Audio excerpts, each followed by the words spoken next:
The Valkarian Empire was the most powerful force in the known galaxy. It spread across 17 star systems, and every species that lived within its borders knew to bow their heads when a Valkorian walked past.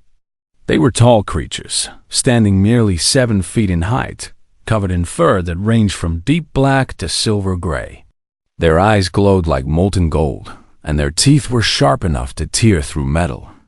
They had evolved from pack hunters on their homeworld, and they had never forgotten what it meant to be predators. At the heart of this great empire sat High Alpha Zarn of the Keth bloodline. He was the king of kings, the ruler of all Valkorians, and his word was law across the stars.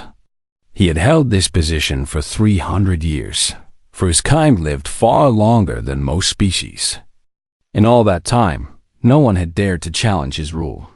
He was not cruel, but he was absolute. When he spoke, worlds listened. The Valkorians had a gift that no other species possessed. They could smell things that others could not. Not just physical sense, but emotions. Fear had a sharp, bitter smell to them. Joy was sweet like honey. Anger burned like smoke in their nostrils. They called this ability the scent bond, and it made lying to a Valkorian nearly impossible. They could smell the truth on your skin, once every great cycle. When the 3 moons of their homeworld aligned in the night sky, the Valkorians held a celebration called the Luna Ceremony. It was the most important event in their calendar. Nobles traveled from every corner of the empire to attend. Alliances were formed. Marriages were arranged. The strongest warriors displayed their skills, and the High Alpha blessed his people from the throne of the Great Citadel. This year, the Luna Ceremony was grander than ever. Thousands of Valkorians filled the massive halls of the Imperial Citadel on Valkoria Prime. Music echoed off the ancient stone walls. The smell of ceremonial incense hung heavy in the air. Nobles dressed in their finest robes moved through the crowd, greeting old friends and watching old enemies with careful eyes. High Alpha Zarn stood at the center of it all. He wore armor made from the bones of great beasts his ancestors had hunted long ago. A cape of deep crimson hung from his shoulders. His golden eyes moved across the crowd, taking in every detail, missing nothing. Beside him stood General Torvak, his most trusted warrior. A scarred veteran of 100 battles, whose gray fur was marked with the white lines of old wounds. But beneath all this celebration, deep below the citadel in levels that most had forgotten existed, there was a place where no light reached. The old detention cells had not been used in generations. They were cold and damp, and the air smelled of rust and decay. This was where they had once kept the most dangerous prisoners of the Empire. Now, these cells held only shadows and silence, all except one dot in the deepest cell. Chained to a wall with heavy metal shackles, sat a human woman named Emma Hayes. She was small by Valkorian standards, barely 5 feet tall, with auburn hair that had once been bright but was now dull and tangled. Her skin was pale from years without sunlight. Her body was thin because they only fed her enough to keep her alive. Scars marked her arms and back, souvenirs from the guards who visited her cell when they were bored and wanted entertainment. She had been there for 2 years. Emma had once been a cargo pilot. She had owned a small freighter called the Wandering Star, and she had made her living hauling supplies between the outer colonies. It was not a glamorous life, but it was hers. She had a crew of 4 good people who trusted her with their lives. She had freedom, and she had the stars. Then one day, her navigation computer made an error. Just a small mistake, a decimal point in the wrong place, and suddenly, her ship was in Valkorian space. The Border Patrol found her within hours. They did not care that it was an accident. They did not care that she was just a simple trader trying to make a living. Humans were not welcome in Valkorian territory. Humans were considered weak, primitive, barely worth noticing. Her crew was executed on the spot. Emma watched it happen. She watched her friends die one by one, and she could do nothing to stop it. She should have died with them. She wished she had died with them. But the commander of the patrol, a Valkorian named Drex, had other ideas. He looked at her with those golden eyes and smiled a smile that had no warmth in it. "This one is interesting," he had said. "I think I will keep her." And so Emma became his property, his toy, his thing to break when he was bored. He brought her to Valkoria Prime and locked her in the forgotten cells beneath the Citadel. And for 2 years, he had tried to make her scream, make her beg, make her accept that she was nothing. He had failed. Emma sat in her cell now, listening to the distant sounds of celebration above her. She could hear the music, faint and far away. She could feel the vibration of thousands of feet dancing on the floors high above. The Luna ceremony. She had heard the guards talking about it. The greatest celebration in the Valkorian year, and she was spending it the same way she spent every other day. Chained to a wall in the dark, she closed her eyes and let her mind wander. She thought about Earth, a planet she had not seen in 15 years. She thought about the smell of rain on grass, the taste of her mother's cooking, the sound of her little brother's laughter. Memories from another life. A life that belonged to someone else now. Commander Drex had told her many times that she should give up. He told her that no one was coming for her. He told her that she was forgotten, abandoned, worthless. He told her that humans were prey animals, and prey animals existed only to serve predators. Emma had listened to all of this. She had felt the pain of his lessons on her body. And through it all, she had held on to one simple truth. She would not break. She did not know why she held on. Logic told her there was no hope. Logic told her that she would die in this cell, alone and forgotten. But something inside her, something that had no name, refused to accept this. Call it stubbornness. Call it pride. Call it spite. Whatever it was, it burned inside her like a small flame that no amount of darkness could extinguish. If she was going to die here, she would die unbroken. She would die with her dignity intact. And somewhere, in whatever afterlife waited for humans, her crew would see her and know that she never gave up. Far above her, in the great hall of the Citadel, High Alpha Zarn suddenly went very still. The music continued to play. The nobles continued to dance. But Zarn heard none of it. His entire being was focused on something else. Something impossible. A scent. It drifted up from somewhere deep below, cutting through the incense, cutting through the perfume of 1,000 nobles, cutting through everything. It was unlike anything he had ever smelled before. There was pain in it, yes. Old pain, deep pain, the kind of pain that left scars on the soul. But beneath the pain, there was something else. Defiance. Pure, burning, unbreakable defiance. General Torvik noticed his ruler's sudden stillness. He leaned closer, his voice low. "My Alpha? Is something wrong?" Zarn did not answer immediately. He was trying to understand what he was sensing. In 300 years of life, he had smelled every emotion that sentient beings could produce. He had smelled the fear of enemies. He had smelled the loyalty of friends.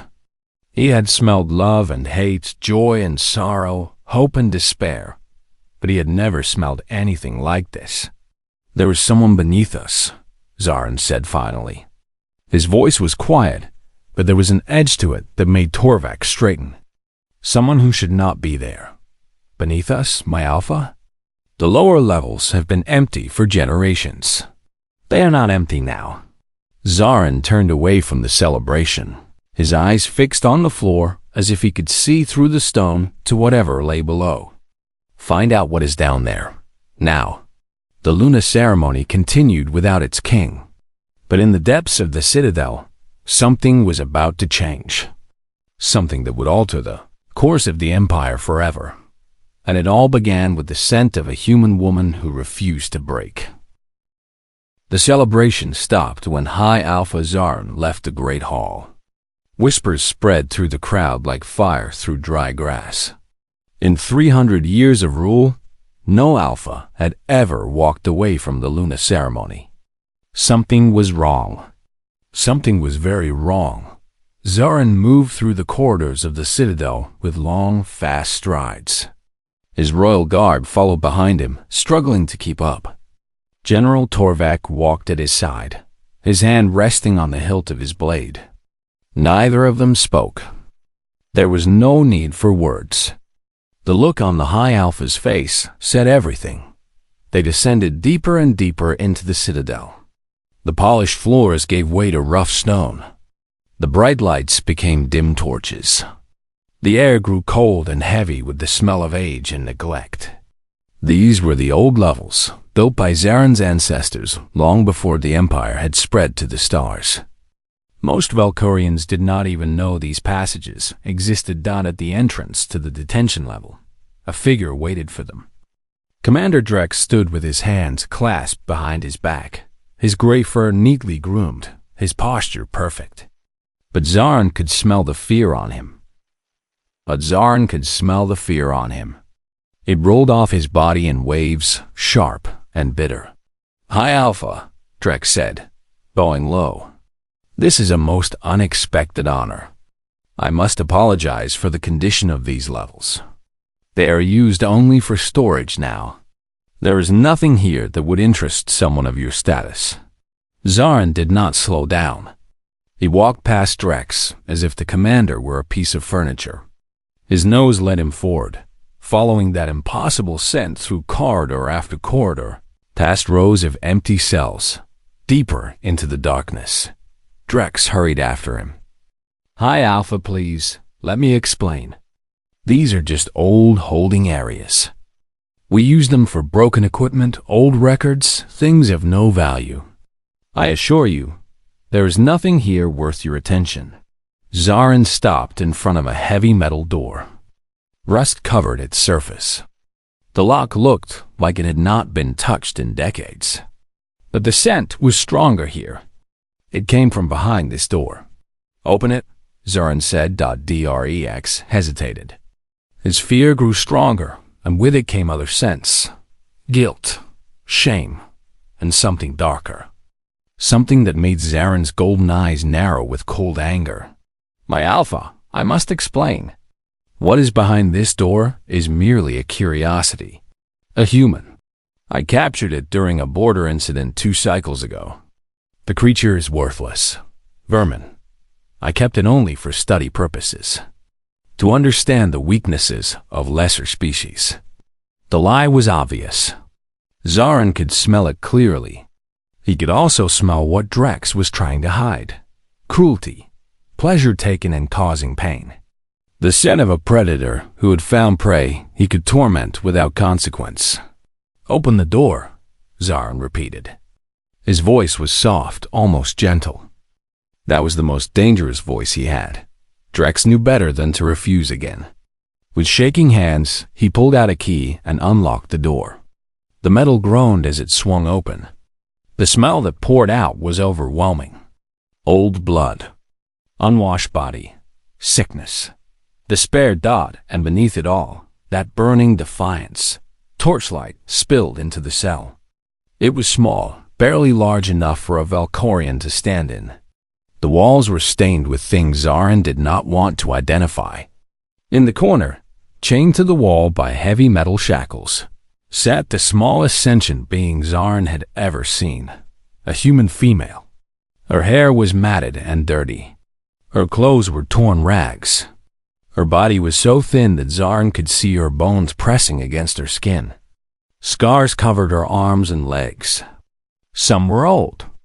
Some were fresh. All of them told a story of pain. She should have been broken. Everything about her situation said that she should have been reduced to a whimpering, begging thing, desperate for mercy, willing to do anything to make the pain stop. Instead, she lifted her head and looked directly at the High Alpha of the Valkyrian Empire. Her eyes were green. They were the color of forests and growing things, and they held no fear, no submission, no plea for help. They held only a cold, hard anger that made something in Zaren's chest tighten. Another one come to gawk? Her voice was rough from lack of use, but there was steel in it. Sorry to disappoint. I'm fresh out of tricks today. Zaren stood very still. He had faced enemy armies. He had stared down assassins. He had negotiated with beings who could destroy entire planets. None of them had affected him the way this tiny, broken, defiant creature affected him now. The Valkorians had an old legend. It spoke of something called the Soul Scent. The story said that once in 1,000 generations, an alpha would encounter a being whose very essence was perfectly matched to their own. Not a mate in the traditional sense, but something deeper. A complement. A mirror. The other half of a whole.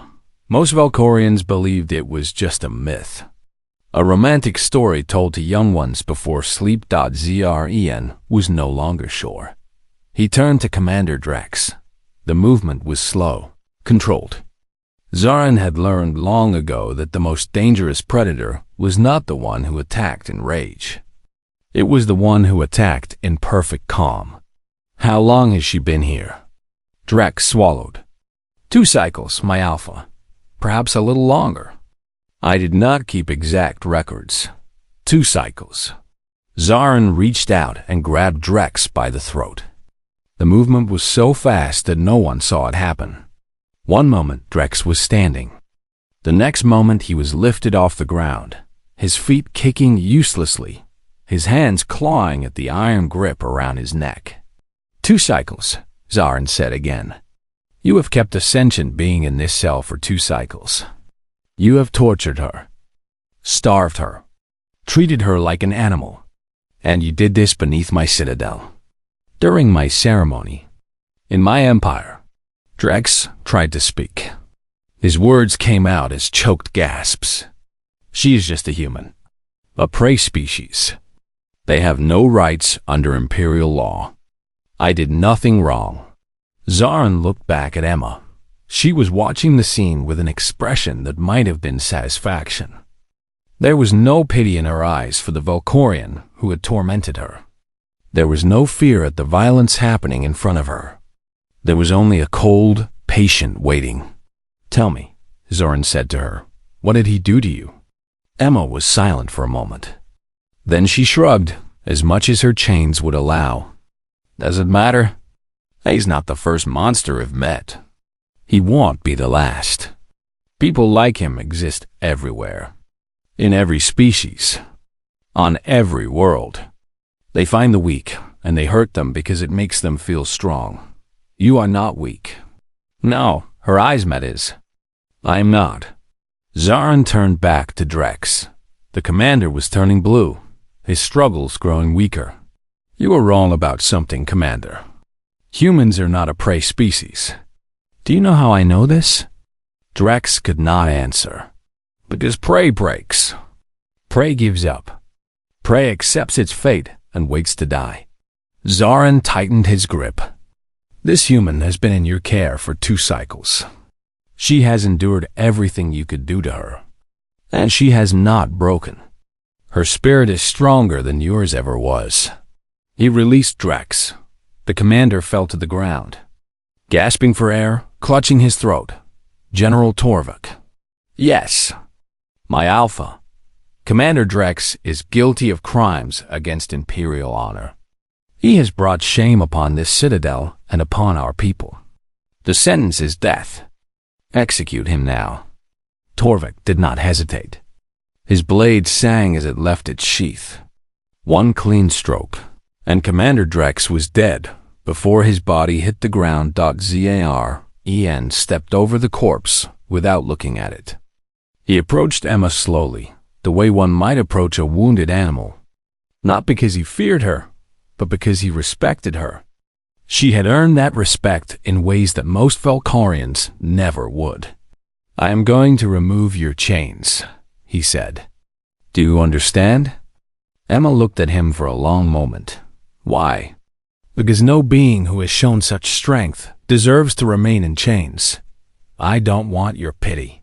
This is not pity. This is recognition. Zarin knelt in front of her, bringing his eyes level with hers.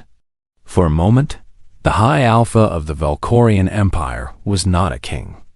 He was simply one person looking at another. "What is your name?" She hesitated. It had been so long since anyone had asked her that. So long since anyone had treated her like a person instead of a thing. "Anna," she said finally.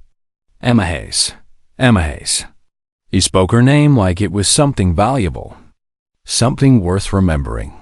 "I am Zarin, and I give you my word, as Alpha of this empire, that no one will ever chain you again." He reached for her shackles. His claws, sharp enough to tear through steel, carefully worked the locks. One by one, the chains fell away. Emma did not move. She sat there, rubbing her raw wrists, staring at the creature who had just freed her. "I don't understand," she said. "Why do you care what happens to a human?" Zarin stood up. He offered her his hand. "Because I have just learned something that changes everything I thought I knew about strength. And I believe you are the one who can teach me more." Emma looked at his hand. Then she looked at his face. Then, slowly, she reached up and let him help her to her feet. She was weak. She stumbled. Her legs had not held her weight in months, but she did not fall.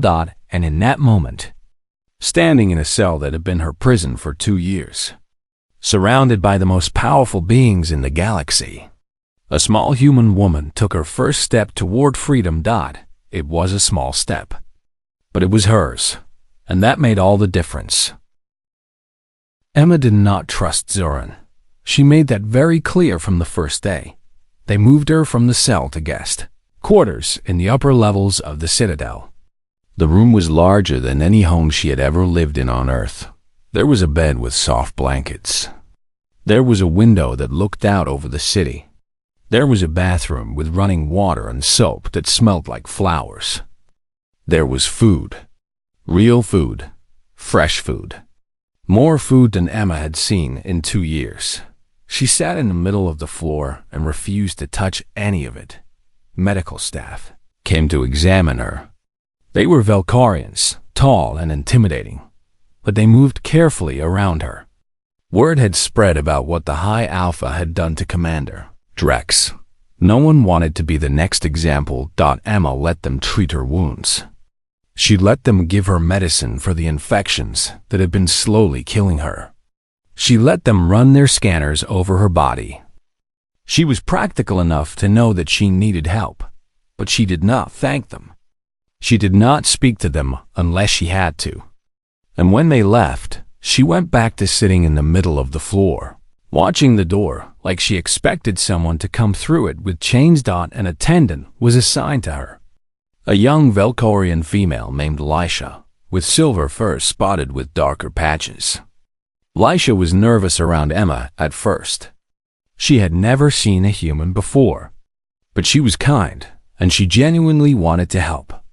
"You should eat," Lisha said on the second day, bringing a tray of food to where Emma sat. "The doctors say you are very sick. You need strength." Emma looked at the food. Her stomach twisted with hunger, but she did not move. "How do I know it's not poisoned?" Lisha looked shocked. "Why would anyone poison you? The High Alpha himself ordered your care. To harm you would be to insult him directly. People keep telling me what the High Alpha wants, but I don't know him. I don't know any of you. All I know is that your people killed my crew. Your people put me in that cell. Your people tortured me for 2 years." Emma met Lisha's golden eyes. "Give me one good reason to trust anyone wearing that face." Lisha had no answer to that. She left the food and walked away. But she did not give up. She came back the next day, and the day after that. She talked to Emma about small things. The weather, the city, the foods that humans might like. She never pushed. She never demanded. She just kept showing up. On the 4th day, Emma finally ate. The food was strange but good. Some of it tasted like meat. Some of it tasted like fruit. All of it was better than the scrap she had survived on in the cell. She ate slowly, carefully, her stomach protesting after so long without proper meals. Lisha watched her with obvious relief. You see? It is safe. No one wants to hurt you here. Someone always wants to hurt someone, Emma replied. That's just how the universe works. Over the following weeks, Emma slowly began to recover. Color returned to her cheeks. Her hair, after many washings, began to shine again. Her body filled out as she ate and rested. The doctors said it was remarkable how quickly she was healing. Humans, they noted, were surprisingly resilient, but the physical recovery was only part of it. The rest was harder. Emma did not sleep well. She woke up screaming most nights, trapped in dreams where she was back in the cell, where Commander Drex was standing over her with that cruel smile. She did not like to be alone in the dark. She did not like sudden noises or people approaching her from behind. These things would take time. Maybe they would never fully go away. Some wounds went deeper than the body could heal. High. Alpha Zarn began to visit her. The first time he came, Emma refused to acknowledge him. She sat by the window, looking out at the city, and pretended he was not there. He stood in the doorway for a long moment, then left without saying a word. The second time, she spoke to him. Just one sentence. I don't want your pity. I have already told you, he replied. This is not pity. The third time, she asked him a question. Why did you really free me? The truth. Not some noble speech about honor and strength. Zarin considered the question for a long moment. He moved to stand near the window, though he was careful to keep distance between them. He had learned that Emma did not like people getting too close. Do you know what my people believe? He asked. We believe that strength is everything. The strong rule. The weak obey. It has been this way since the beginning of our history. We conquered because we were stronger. We built this empire because we were stronger. Every decision we make is based on the question of strength. Sounds exhausting, Emma said. It is efficient. Or so I always thought. Zarin turned to look at her. But then I found you. And everything I believed was turned upside down. In just a human. A weak, fragile, short-lived human. That's what your people say about us, isn't it? Prey animals, vermin, not worth noticing. That is what we said.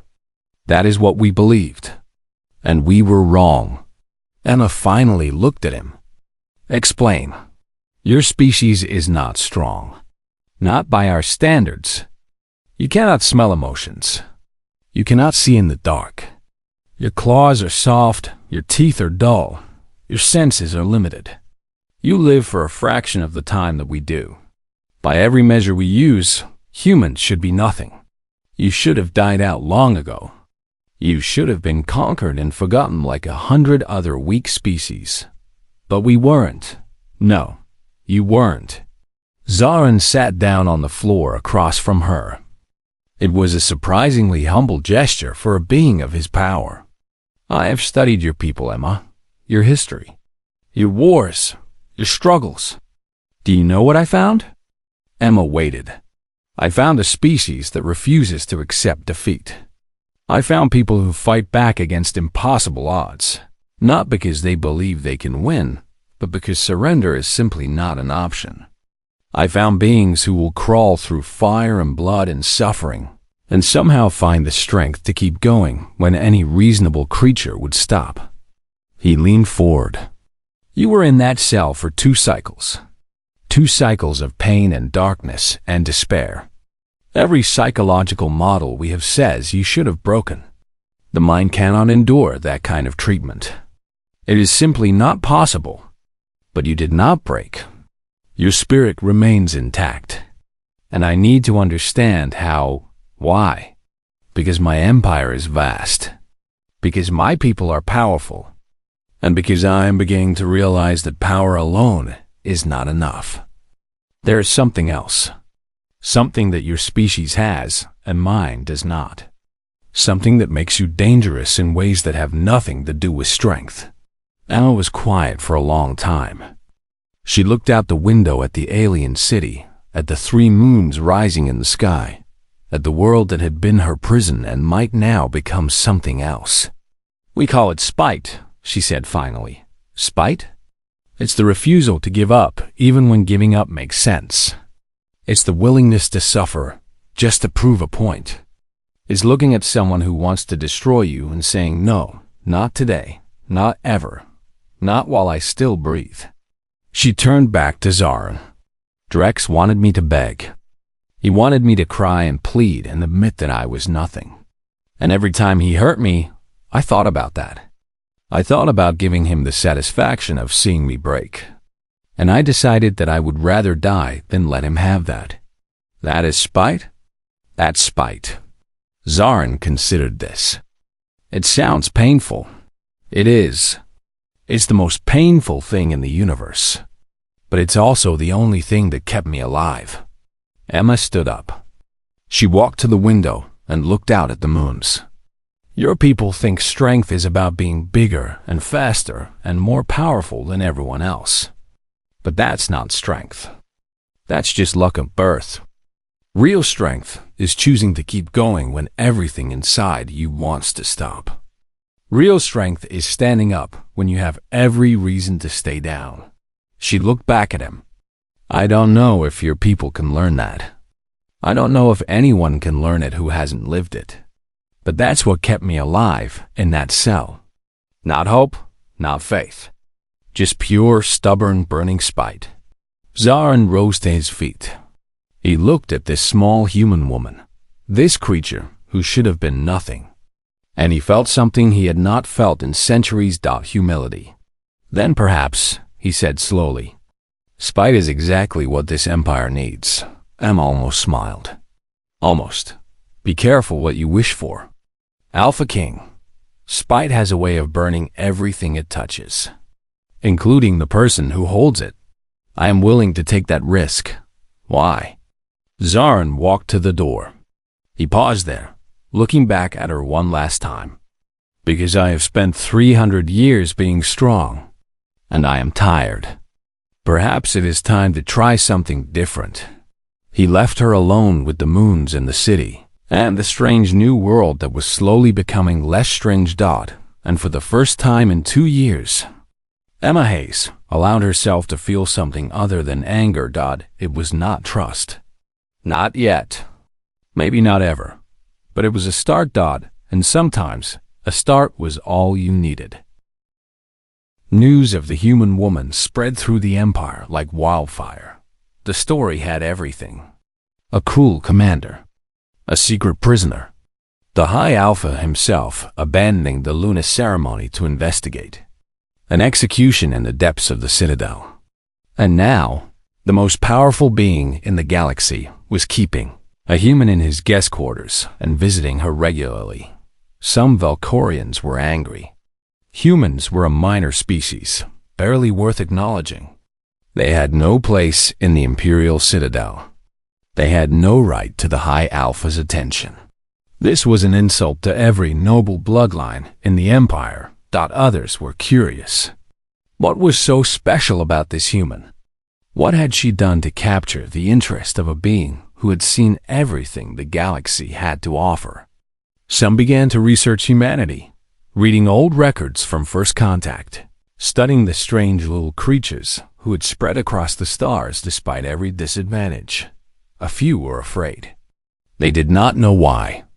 They could not explain the unease they felt.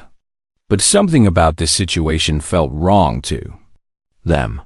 Dangerous, like a storm gathering on the horizon. Among the most vocal critics was Lord Vex of the Crimson Fleet. Vex was a powerful noble whose family had long harbored ambitions for the throne. His fur was deep red, almost the color of blood, and his eyes burned with a cold fire that made other Valkorians uncomfortable. He commanded the largest private fleet in the Empire, and he made no secret of his belief that the Keth bloodline had grown weak. He arrived at the Citadel 2 weeks after the Luna ceremony, traveling with an entourage of 50 warriors. They filled the throne room with their presence, standing in formation behind their lord, hands resting on their weapons. Zarin sat on the throne and watched them enter. His face showed nothing. Beside him, General Torvax stood with his blade drawn, ready for anything. "Lord Vex," Zarin said, "you did not request an audience. I did not think I needed to." Vex strode forward until he stood at the foot of the throne. "There are matters of state that require immediate attention. Matters that cannot wait for formal procedures. Speak then." "You have brought shame upon our people, High Alpha." Vex spat the title like it was an insult. "You sheltered vermin in the seat of our power. You executed a decorated commander over a worthless prisoner. You spend your days in conversation with a creature that should be exterminated, not entertained." He gestured broadly. "The Empire watches. The Empire whispers. They say the Alpha bloodline has finally lost its strength." Murmurs rippled through the throne room. Other nobles had gathered to watch this confrontation. Some nodded in agreement with Vex. Others looked uncertain. Zaren did not move. His voice remained calm. "You speak of weakness, Lord Vex, yet you bring 50 warriors to deliver a complaint. You travel with an army to speak to your king. Tell me, who is truly weak here?" Vex smiled. It was not a friendly expression. "I bring warriors because I intend to resolve this matter permanently." He drew his ceremonial blade, a weapon that had been in his family for generations. The metal gleamed in the torchlight. "I invoke the right of challenge.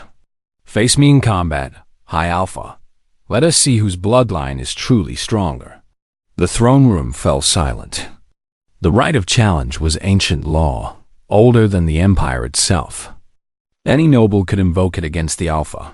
If the Alpha refused, he would be seen as a coward, unfit to rule. If he accepted and lost, the challenger would take his place. It was a gamble, a dangerous one. But Vex had clearly decided that the risk was worth the reward. "Accepted," Zarin said quietly. The silence broke into chaos. Nobles shouted in surprise. Warriors shifted nervously. In 300 years, no one had challenged Zarin. No one had dared. "The duel will take place tomorrow at dawn," Zarin continued.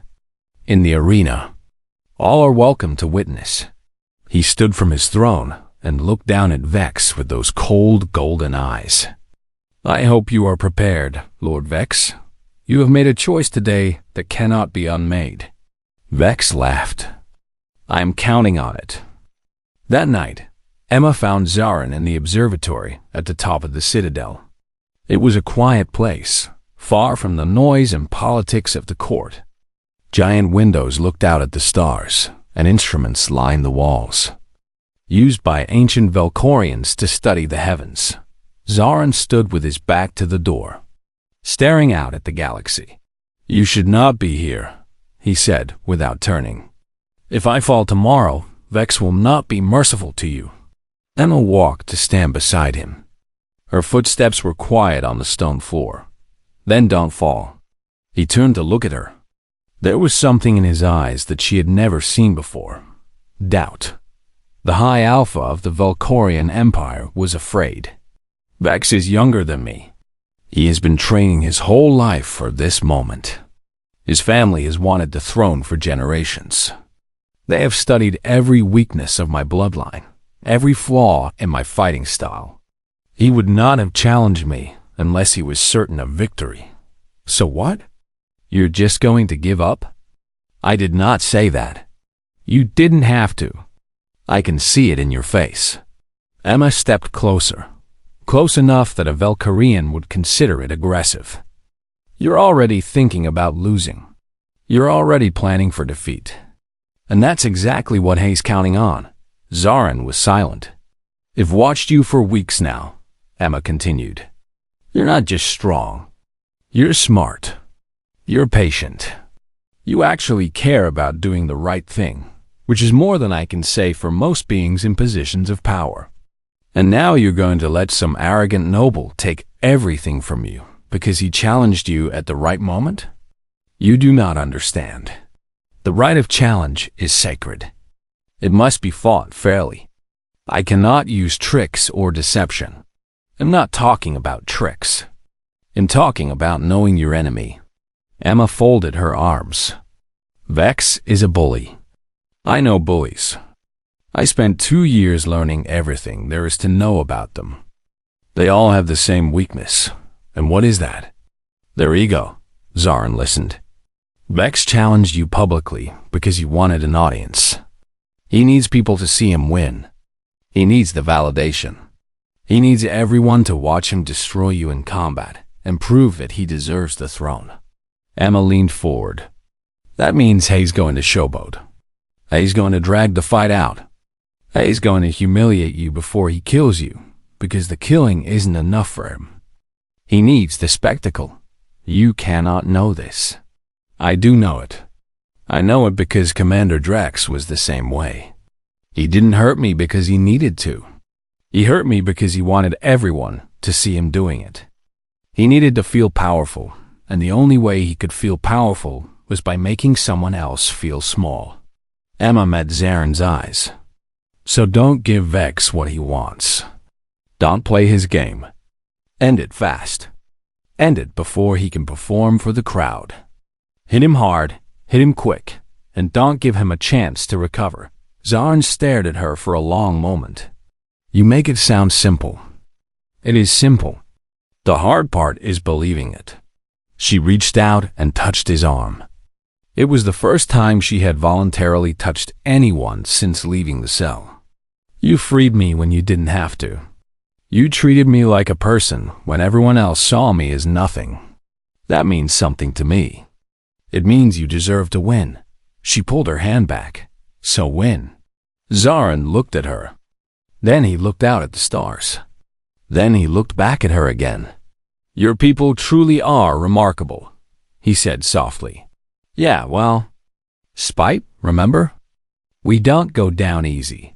For the first time since the challenge had been issued, something like hope flickered in Zarin's eyes. No, he said. You do not. They stood there in the observatory, looking out at the stars together. Neither of them spoke. Neither of them needed to dot tomorrow would bring blood and battle and the fate of an empire. But tonight, in this quiet moment, there was only the stars and the silence and two beings from different worlds, who had somehow found common ground. It was enough. It would have to be enough. Because dawn was coming. And with it, everything would change. The arena was packed before sunrise. Every noble house in the empire had sent representatives. Lords and ladies filled the upper galleries, their fine robes shimmering in the light of the 3 moons that still hung in the sky. Warriors lined the lower levels, standing at attention, their armor polished to a perfect shine. The common people crowded the outer rings, straining to see over each other, desperate to witness history in the making. This was the first rite of challenge in over a century. The last time an alpha had been challenged, the fight had lasted 3 days and resulted in the deaths of hundreds of spectators caught in the crossfire. Songs were still sung about it. Stories were still told. Everyone knew that the outcome of this battle would shape the empire for generations to come.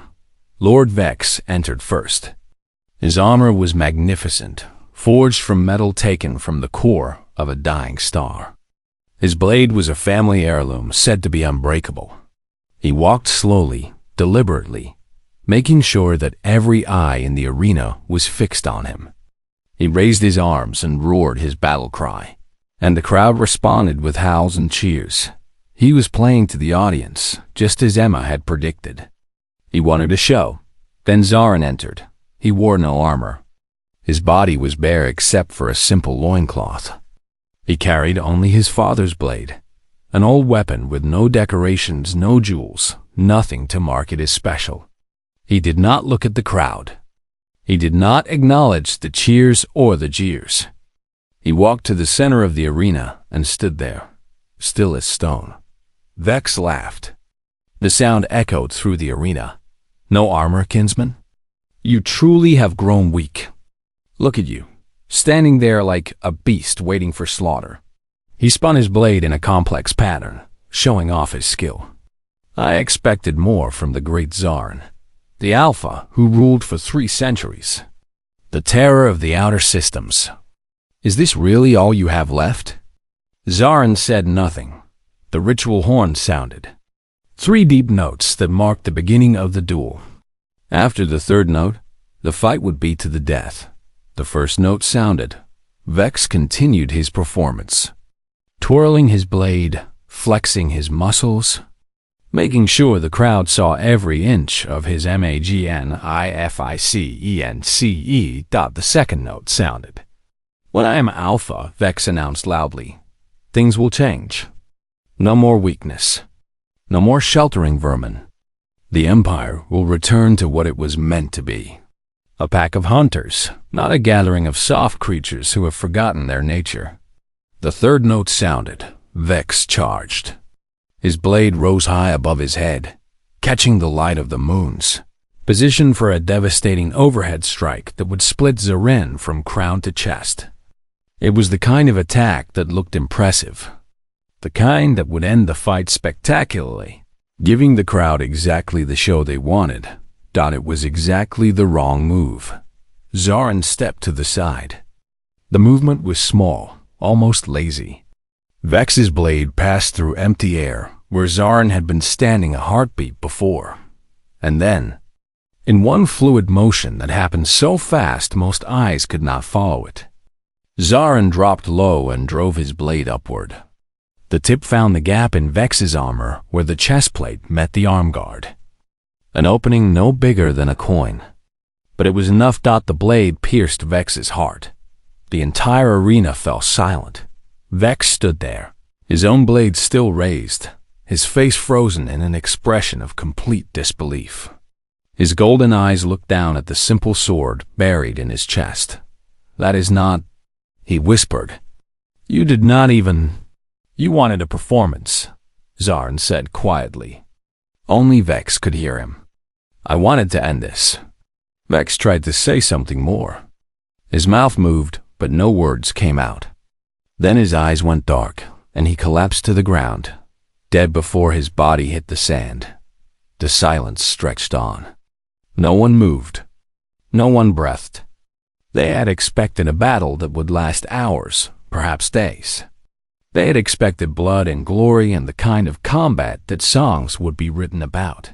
Instead, it was over in 3 heartbeats. Zarin pulled his blade free and wiped it clean on his leg. He turned to face the assembled nobles, the warriors, the common people who had come to watch his spectacle, and found something very different. His voice rang out clear and strong. Let this be a lesson. Strength is not about spectacle. It is not about cruelty or dominance or making others fear you. True strength is knowing what matters and protecting it without hesitation. His eyes found Emma in the crowd. She stood in the noble gallery, surrounded by Velcorians who towered over her. And yet somehow she seemed to take up more space than any of them. There is a human expression I have learned recently, Zarin continued. They call it spite. The refusal to surrender, even when all logic says you should. The willingness to endure pain just to prove a point. I have seen this quality in a species we dismissed as prey. I have seen it in a woman who should have broken, but did not. And I tell you now, standing over the body of one who thought himself strong, that this quality humbles me. He raised his bloody blade above his head. The Empire changes today. No more will we measure worth by the size of one's claws or the sharpness of one's teeth.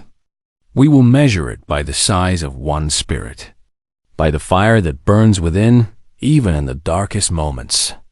Any who disagree are welcome to challenge me as Vex did. He looked around the arena, meeting the eyes of every noble, every warrior, every commoner. Does anyone wish to challenge me? No one moved. In the weeks that followed, the Empire began to change. Trade routes opened between Velcorian space and human colonies. Diplomatic channels were established. Representatives from both species met for the first time not as conquerors and conquered, but as equals. It was awkward at first. There were misunderstandings. There were arguments. There were moments when it seemed like the old prejudices would win out, but they kept trying. Emma Hayes became an unlikely figure in the imperial court. She was not a queen. She was not a consort. She made it very clear that she had no interest in such titles. Instead, she became an advisor, a voice for humans in a place where humans had never had a voice before. She sat in on council meetings. She offered her perspective on policies that affected human colonies. She taught Valkyrians about spite, about stubbornness, about the strange human capacity to hope even when hope made no sense. Some Valkyrians resented her presence. Some thought she had too much influence over the High Alpha. Some whispered that she had bewitched him somehow, used some human trick to cloud his judgment. Emma did not care about the whispers. She had survived 2 years in a dark cell.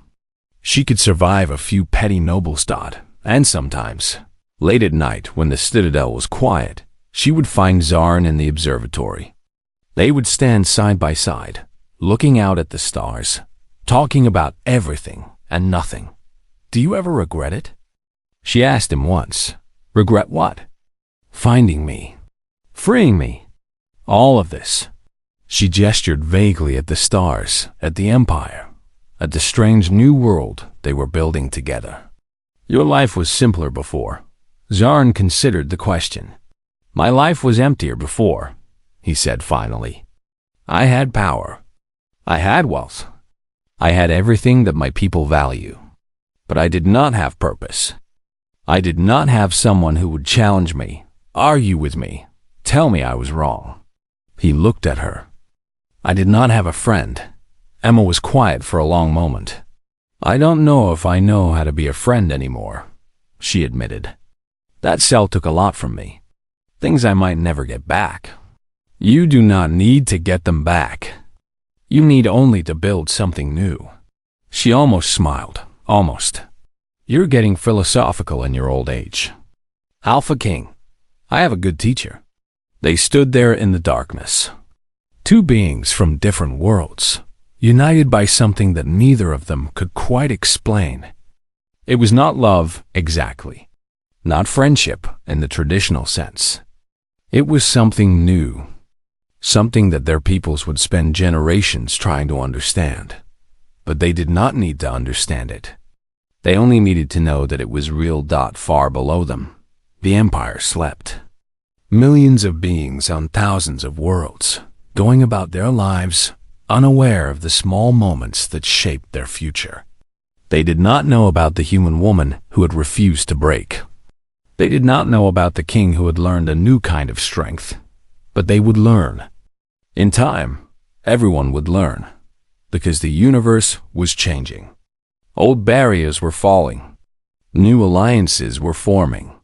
And at the center of it all was a simple truth that Emma had carried with her through the darkest days of her captivity. You could not defeat someone who refused to be defeated. You could hurt them. You could chain them. You could lock them in darkness for years. But as long as that small flame of spite burned inside them, as long as they held on to the belief that surrender was not an option, they would survive, and sometimes, against all odds, they would win.